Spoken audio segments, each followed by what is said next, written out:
What weird things happen during sex that nobody warns you about? When he keeps rubbing and thinks he has the clit, but it's not. So you try to reposition your body differently against his hand, or rub it yourself, attempt to guide him there. But he keeps rubbing your pubic bone raw anyway, until you give up and just get on top. When you are a foot taller than your S/O, and lining up is difficult. Just when she's getting close, my tongue cramps up. Some toilet paper leaves clitty litter. Your dick occasionally slips out. Boob farts. Sometimes, even if a woman is really turned on, she doesn't get wet. Eater, thank you for the gold. Sometimes you lose your spatial awareness. Partner and I were having a grand old time. I lost sense of the bed dimensions, king. We were all over the place. Then I fell off the bed, ass over elbows onto my head, and farted upon impact. I was embarrassed. He got me an ice pack for the knot on my head. We've been married 17 years now, and still laugh about it. Be safe, kids. Flopping and slapping noises as your bodies meet. You realize your cat likes to watch. When you could go all night, but she thinks you're about to come, and says don't come yet, but just hearing that makes you come. The apology later is a weird part. When you spoon with a girl after sex and your dick shrinks and sticks to her back like a piece of chewed up bubble gum. Long sex does not necessarily mean good sex. For one, the girl can get sore, especially if the guy is big. It can also get boring if it goes on too long. It's all about finding the sweet spot, timing wise. I think it's been knocked into the heads of too many guys that the ideal is lasting for hours. For some women, I'm sure they love that. Others, not so much. The noises. Queefs, curious pets, spontaneous genital malfunction, all genders, the dreaded taint smash, muscle cramps, falling out of rhythm, flesh farts, when two particularly well-fitting sweaty areas match up, and there's a little air in between, and it escapes, real farts, short and accidental MMA matches, I've taken an elbow to the eye socket. And the sentence I don't bend that way. That's all I can think of off the top of my head. Edit, thanks for the gold and silver, kind strangers. Some people can't do two physical things at once. So they might be able to kiss, but once having sex they're bashing teeth, sticking tongue out too far, rotating the head the wrong way.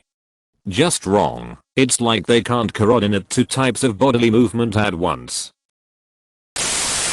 You're not always gonna have sex with someone right out of the shower. Sometimes it's in the moment, and it doesn't always smell, let's say, awesome. Sometimes, hypothetically, the girl could be on top riding, and you could wind up for a playful slap on the ass, and accidentally slap yourself directly in the balls, causing great pain for one party and uproarious laughter for the other, pretty much derailing the whole thing. I wouldn't know anything about this, but it happened to a friend of mine. The falling asleep afterwards thing. Hip cramps. Basically when your legs are spread too wide for too long and your hip flexor becomes a traitor, requiring your leg to be straight, or you'll be in too much pain for enjoyment. Even worse when it's both of your hip flexors cramping at the same time. Edit, spelling. Edit 2, never thought me admitting to getting hip cramps during sex would result in gold twice, in addition to being my most liked comment. Thanks Reddit. My mouth dries up to the point when I swallow it sticks, and I choke, and have to stop and get a drink. I guess from heavy breathing, moaning and panting, or getting so wound up from him, I almost pass out. Blurry vision afterwards. Dripping and leaking afterwards, for her. How having sex, like they do in porno movies, is actually quite physically exhausting and doesn't feel very good.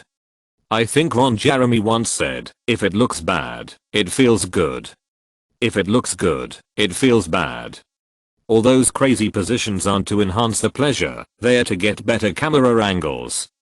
Also, sex can last too long and those marathon sessions aren't necessarily a good thing. I've had a few sessions that lasted multiple hours, and it wasn't all that much fun for either of us towards the end. She dries up, we both get tired, etc. etc. Finally, cuddling can be awkward because you'll be trying to figure out where to put that one arm without your partner cutting the circulation off.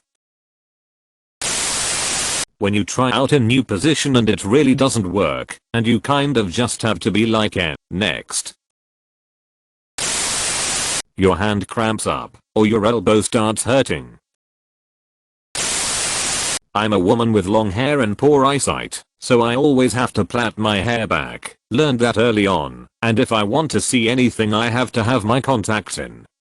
When people said you had to prepare for sex, this was not what I had in mind. Your mind wanders. Like, you'll be trying to enjoy what's going on, and you'll know damn well that you have been wanting this to happen for a while, and you'll still have random one-off thoughts. It can take some self-discipline to stay in the moment, especially since not everything you're doing is necessarily what's best for you. Reapplying lube and then doing the old rodeo cowboy hand gesture because you can't fking find the towel, so you just kinda keep your hand elevated like you're afraid to ask Ms. Lang a question in 8th grade. If she gets overstimulated and either starts to cry, faint, or laugh uncontrollably. Personal experiences, when my girlfriend was grinding, and she came and began laughing hysterically. Made me feel a little bad and uncomfortable, but she explained it to me. Great, you made it to the end. Now smash that like button, and subscribe for even more videos like this one.